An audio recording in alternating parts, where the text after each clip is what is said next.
Whoa. What a disaster. That was a disaster, wasn't it? Who'd have thought we'd have an earthquake right at the start of another Monkey Monday? Yeah. It was real. That's what we're here to talk about today, why we are here, messing up our words. It is how to manage a branding disaster. Wow. So what is a brand disaster, Matt? Well, it could be lots of things, I guess. It's fairly self-explanatory. It's basically a situation that has occurred where it's damaged perception of you as a company, perception of your product, perception of your service, something where people expect something to happen and all of a sudden their expectation has been radically altered. Yeah, maybe you're not sending products out that people have bought online for some reason. Maybe your email server's down. Perhaps some products have gone out and they've all been really bad and you had to recall them, for instance. I mean, we've all experienced that feeling of buyer's remorse when you buy something and you're a bit worried about getting it. How is it going to come if it doesn't come as you expect? Even that could be seen as a brand disaster if it really doesn't meet their expectations. All of this is going to lead to not really getting good endorsement. You're not going to get brand ambassadors, and you may lose brand ambassadors as well if the situation is particularly bad. Yeah, okay, so why would you manage your brand disaster then, going into detail in those things? Well, the first thing we'll do, hopefully, if you manage it well, it should reduce bad reviews. You're not going to probably be able to get rid of all of them, but by following some steps down here, you might be able to mitigate the amount of bad reviews you're going to get. Yeah, and it would improve customer engagement and happiness. I mean, I've bought something in the past and it went horribly wrong online, but I received a letter and a gift afterwards, even not prompted by an angry email. They just sent it saying, we were a bit rubbish, sorry about that, here's this thing. And actually, I bought something from them afterwards, a couple of years later, so it helps retain those clients. Yeah, and it can actually improve relations with press as well. There's lots of different ways of acting around a brand disaster. You can kind of bury your head in the sand. The press can pick this up. You can ignore them, or you could almost go to the press straight away and say, hey, look, we're having problems. Can you help us get our story out there? And it will help you control the story and help you communicate to everybody what's going on. Yeah, personally, I think you only know how good a company is after you've experienced one of these things and you know how they react. And look, all companies are going to have problems. Everybody does. And actually, part of companies growing and improving means that they're going to hit bumps in the road. There are going to be things that have gone wrong. And it's the measure of a brand and a company as to how they deal with those things.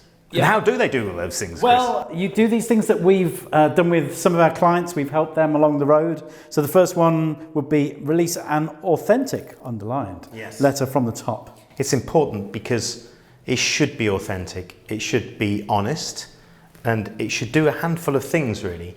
It should explain why the disaster has happened, and it should hopefully try and give an indication of when the disaster would be finished by. So a good example might be that you are having problems with a new system perhaps, but you've brought that new system in to improve your overall service. So through communicating and saying, look, we really want to make sure that, I don't know, we used to deliver things and it used to take us 3 days, but now we want to we're trying to put systems in place that mean we can deliver the next day. So explaining that you've brought something in, it's causing problems. Actually now stuff's going out 7 days, but once we get the system working properly, it will improve our overall service to you. And apologising as well is very important. So this authentic letter, preferably from someone at the very top of the organisation, that talks direct to the customers as an open letter that can be referred back to from your customer relations team and everything like that is a key tool to help maintain those good relations. Yeah, and your customers will know then that this is more likely to be a one-off occurrence, and you've actually addressed it rather than just swept it under the carpet somewhere. Yeah, and resource your customer service. So if you know that something's gone wrong, you know that there's going to be extra phone calls of people complaining or people complaining online that you need to react to. resource them, make sure they can do this quickly, because even that customer service then needs to be as great as it can be. And you should go down into real fine detail here and make sure that every review is answered online and that the tone of voice is looked at as well. So this brings us to the next bit really. In all of those complaints, make sure that they are answered, that you've apologised, and sometimes maybe some compensation may even be in order if you've really damaged a customer. Your customers will destroy you if you do not properly look after them.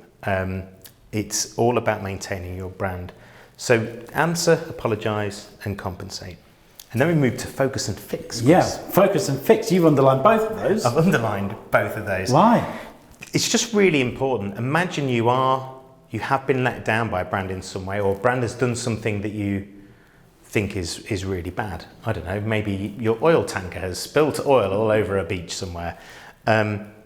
It's very important that your customers and your suppliers and everybody who connects with your brand see that this is your entire focus now. If you then at the same time that this kind of horror show, the earthquake is happening around them, if at that point you're doing things like, hey, I'm releasing a new product over here, or spending all this money on a trade show, or doing something that isn't focused on their issue, then they're going to feel really neglected and left out. So drop everything else.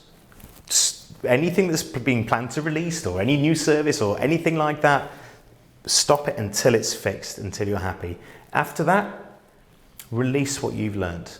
Yeah. Explain that the problem is over and communicate really well, thanking them for the patience, thanking for the amazing support that you've had from your customer service team, from all of your loyal customers, and say, we have now reached this point and this is what we've learned, and this is what we're going to concentrate on next. Then at that point, that's when you can go, hey, here's some shiny new products, or here's the next thing we're working on. And touch wood, you've learned enough for those next releases not to cause the next earthquake. Yeah. Oh, it's coming. It's coming. That was us. We better go. We better get out of here. Good luck with your disaster.